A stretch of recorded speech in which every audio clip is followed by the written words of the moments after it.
Terbang papat, pernah dengar terbang papat? Enggak. Pernah dengar terbang papat? Belum pernah. Nah, terbang papat aku udah ora tunggon. Aku dodol kene 15 tahun gini. Untuk anak muda ya Mas ya, udah ya nggak dilirik gitu kan, makin nggak diminati.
Ya Nabi salam alaika. Kawit kecil, kawit cilik umur kan. Anjen seneng aku ada terbang papat itu. Jadi cara zaman mbah-mbah dhisik terbang papat ini termasuk wis dadi kebutuhan nalika ana wong dihajat digawe sunatan, nganten, wis dadi kebutuhan zaman semono. Kecintaan kita atau dari teman-teman kepada Tuhan dan Rasul-Nya. Jadi karena itu semua adalah bentuk dari puji-pujian dan sholawat Nabi, maka kita tuangkan pada seni yang namanya terbang papat. Terbang papat itu kan klasik, alon. Lagune pakem. Lah sing diwaca iku apa jenenge Syaraful Anam. Dadi sing mesti niku sing diwaca iku ya cara budaya iku ya saka Yaman. Pase iku lho kon daerah Tarim. Dadi kawit iku kan Syaraful Anam to, ana Tanakol, ana Mamis. Ndok kono iku ya dilagokno padha. Dadi Islam kan duweni kesenian dhewe. Dari seni lagu, nek cara cah sekolah TVS itu ya ada ilmu arut kan ngono ya. Dadi ngerteni apa jenis lagu. Cuma nek teng Jawa, soalnya wong Jawa niku lagune kan lagu gandangan. Dan niku istilah dikalkulasi antarane Arab karo Jawa. Nek terbang papat iku lagune ya nek dirungokno mesti ana mambu Jawa ya mambu Arab ngoten. Kalau tahun pasnya ini enggak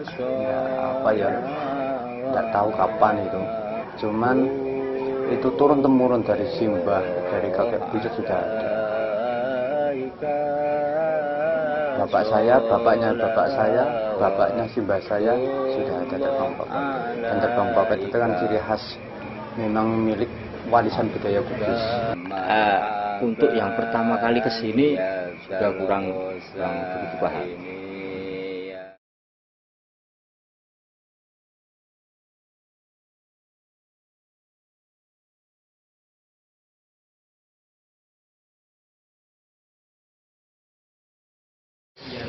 Ini biasanya digunakan untuk kemplong. Yang ini biasanya dipukul untuk yang telon. Untuk yang ini tingkat kekerasannya beda karena ini kembangan atau lajer atau serunen 1. Yang ini untuk serunen 2.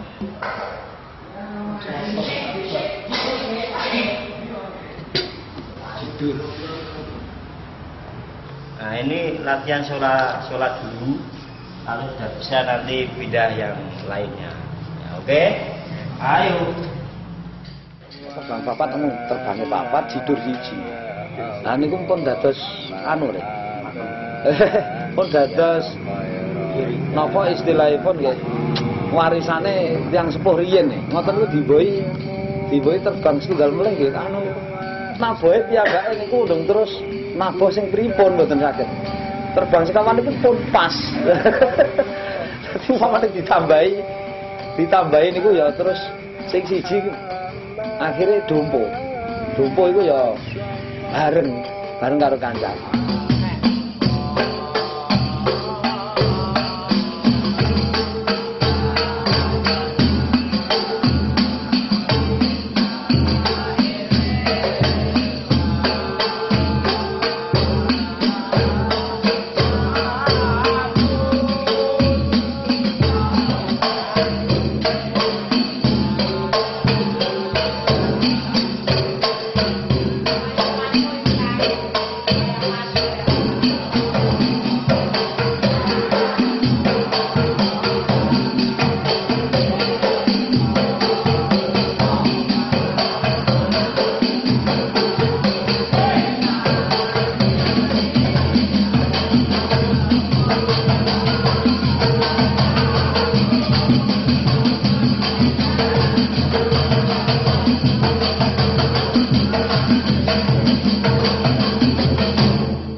Sing pen terbang papat niku mboten ditabuh nalika wonten tiyang pejah. Karo pegatan. Ora iso masalahe kan. Nah, ngono. Malah ada papat loro. Wah, ya kacau to.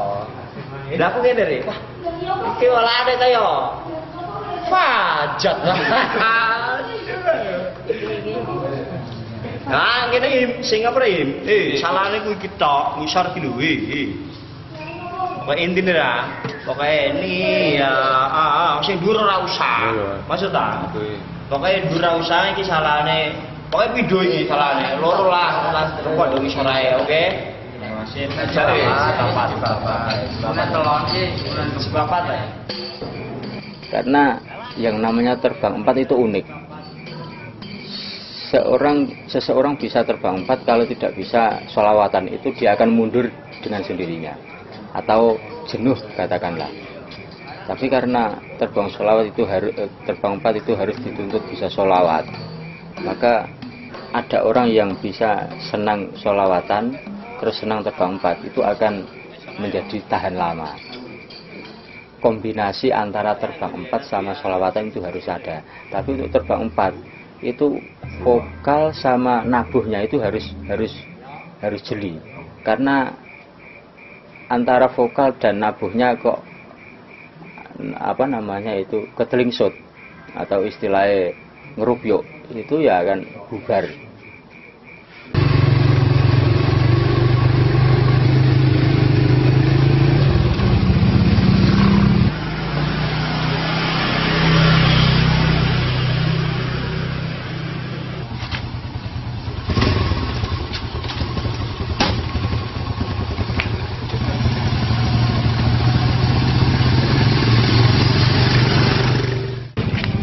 Sekitar 12 orang yang aktif. Itu kan gini, jadi ada beberapa kelompok usia di bawah saya itu ada kelompok sendiri, usia 30-40an itu ada sendiri, dan usia yang paling tua itu ada sendiri. Kendala di terbang 4 itu memang kesibukan dari teman-teman. Jadi untuk on time atau ketepatan waktu memang yang sulit. Jadi karena kita semua sudah disibukkan dengan yang namanya kegiatan dan keluarga, maka untuk yang namanya latihan dan terbang 4 itu harus butuh istilahnya on time. Jadi kita bisa mengatur waktu lah. Kadang itu yang kurang. Akhirnya yang merasa sibuk ingin meluangkan waktu tapi yang lain tidak, akhirnya ada yang namanya benturan-benturan seperti itu. Soalnya latar belakangnya zaman riyen niku napa nggih? Soal waktu niku benten kalih bocah sakniki. Zaman riyen niku soal waktu niku kaya-kaya ku ombo jembar. Dadi bocah niku udah kumpul teng masjid, teng musala. Filme nggih teng masjid, teng musala. Seneng organisasi-organisasi. Nek bocah sakniki niku kathah kegiatan, terutama sekolah. Yang kedua, peremajaan alat. Peremajaan alat ini termasuk hal yang menurut saya sulit karena tidak ada budget khusus untuk kesenian terbang ini, baik di masjid kelompok saya ini ataupun di kelompok-kelompok lain, atau apalagi dari pemerintah daerah yang membudgetkan kesenian terbang papat ini diberikan budget sekian untuk satu desa, itu tidak ada. Itulah kesulitan itu.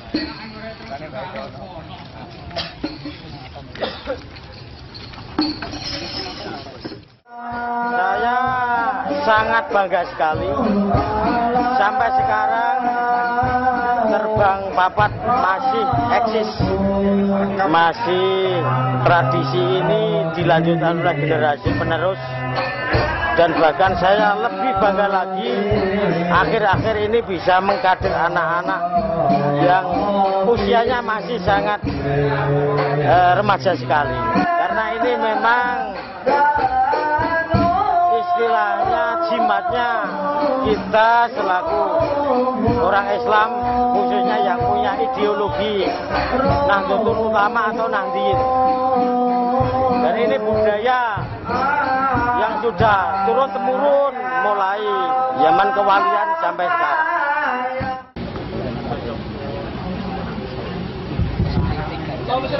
Muhammad belum nyata cara kami contohnya lah. Nyapa tak sebenarnya ini. Ini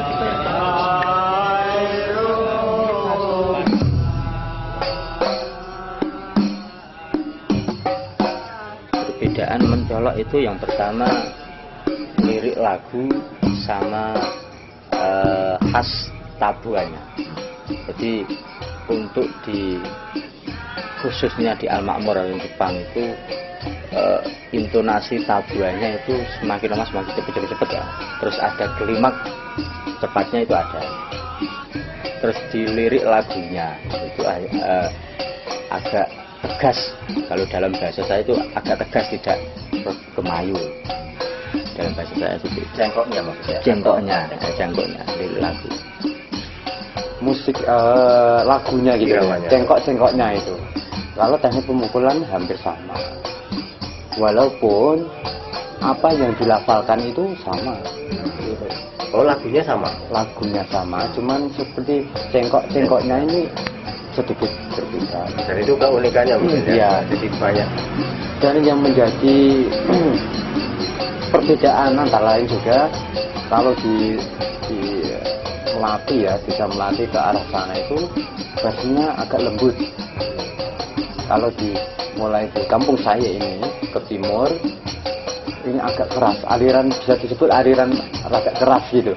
Maksudnya keras, teknik pemukulannya ini sangat keras dan sangat cepat gitu. Itu terus mulai juga alat ini akan sedikit berbeda. Di kampung saya ini umumnya diameternya antara 30-an lah.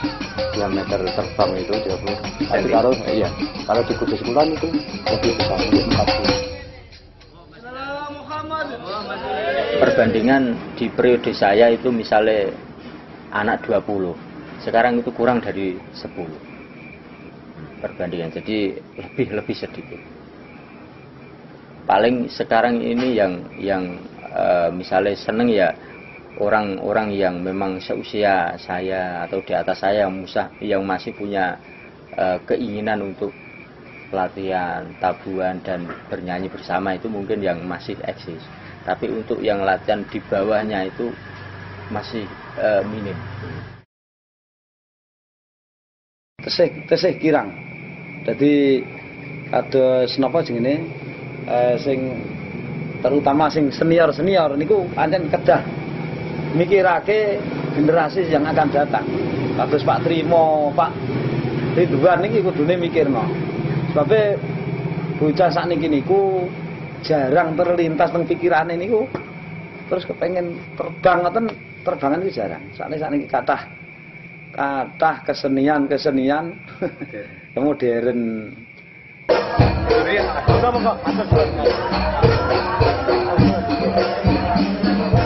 Trik yang pertama,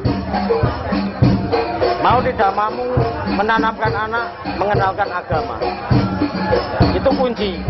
Kalau itu belum terpegang atau belum masuk ke anak, dengan cara apapun kita untuk mengajak ke situ tidak bisa. Kalau sudah anak mengenal agama, yang kedua kita kenalkan budaya agama yang kita miliki itu sendiri. Setelah kenal, kita berikan pemahaman yang ketiga. Budaya yang kita miliki itu apa saja. Setelah kita mengenalkan budaya yang kita miliki itu, yang memang sejatinya itu memang barang atau sesuatu yang berharga bagi agama kita. Bagaimana cara kita bisa melaksanakan itu semua? Nah, dengan trik-trik cara seperti itu. Lanjutan yang kelima, kisah, sejarah.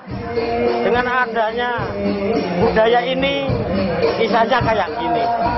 Dengan adanya budaya yang kayak gini, yang nomor dua, ceritanya lain lagi. Berkaitan dengan para ulama, para kiai, para wali, dan lain sebagainya. Kalau kita tidak bisa memberikan kisah, sejarah, cerita kayak gitu, andai kata anak itu mau pun, kayaknya maunya itu kadarnya tidak bisa tebal, tapi hanya tipis. Nah, sekedar hanya buat sementara mungkin kumpul, karena sebagian mayoritas sebayanya ikut latihan dia asal ikut.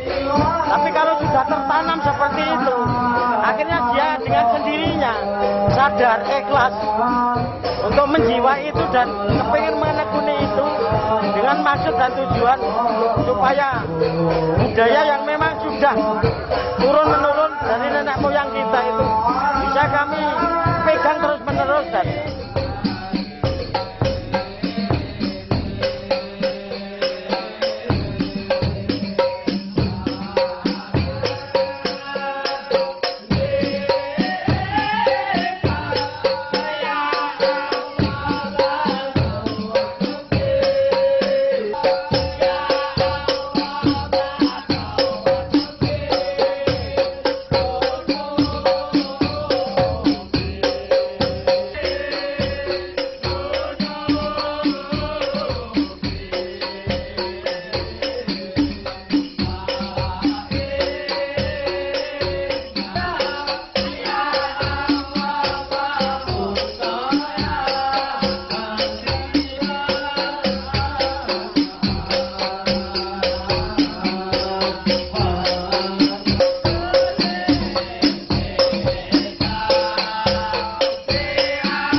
atau yang orang sekarang itu sablay judi.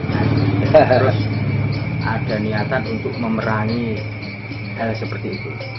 Ya, jadi yang bagaimana supaya ada orang yang punya hajat tidak sampai rumahnya itu dibuat main.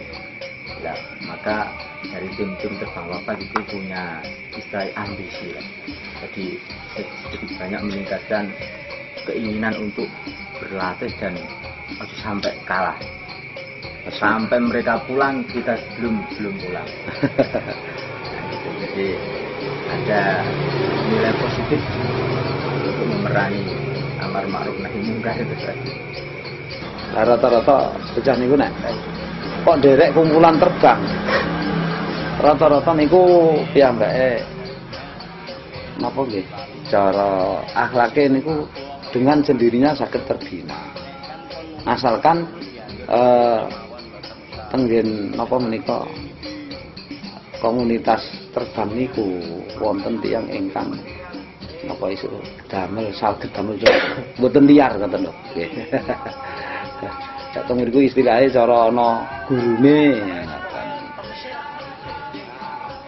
Iku delalah nek nderek kumpulan niku kok piyambake ajeng kumpulan sing bocah sing yaknah ngoten niku ketake kok ewah piyambak ngoten. Dengan sendirinya piyambake niku anu sae ngoten, apik ngoten. Ya kembali lagi masalah organisasi pasti butuh kekompakan gitu. Karena satu sama lain itulah yang mendasari saya, bahwa satu orang tidak akan bisa berjalan, satu terbang tidak akan bisa berjalan kalau tidak ada terbang yang lain. Dua terbang ini tidak akan bisa berjalan, tidak menimbulkan irama yang enak di kuping kalau tidak ada beduknya ataupun jidur kalau bahasa di terbang papat itu. Nah itulah yang perlu ada di dalam diri kita untuk diaplikasikan dalam kehidupan sehari-hari gitu loh. Karena kita itu adalah manusia yang beriman, maka dapat menumbuhkan rasa keimanan dan ketakwaan kita kepada Tuhan yang pertama, yang kedua menambahkan rasa cinta kita kepada Rasul, dan yang juga tak kalah penting adalah tali persaudaraan dari teman-teman dan dari masyarakat warga. Tengah malam itu terdengar suara penting kadang-kadang saya juga tidak tidur, kelihatannya kok enak itu di mana yang ada terbangan ya itu, karena terbang empat itu semakin jauh didengarkan, apalagi semakin hening malam itu kelihatan enak sekali. Jadi suaranya semakin mendengarkan dari saya makin jauh, semakin malam itu kan kelihatan enak. Jadi suara sunyi sekali itu enak. Ini memang warisan yang sangat-sangat berharga ya bagi kami sebagai orang Nganti. Lepas dari pemerintah itu ada unsur politik maupun tidak, urusan mereka. Yang jelas kita dari sisi yang lain juga memberikan manfaat yang besar, utamanya memberikan dorongan, motivasi kepada generasi, terutama yang memang mau dan punya keinginan untuk muri-uri budaya yang memang jadi azimat kita itu tadi.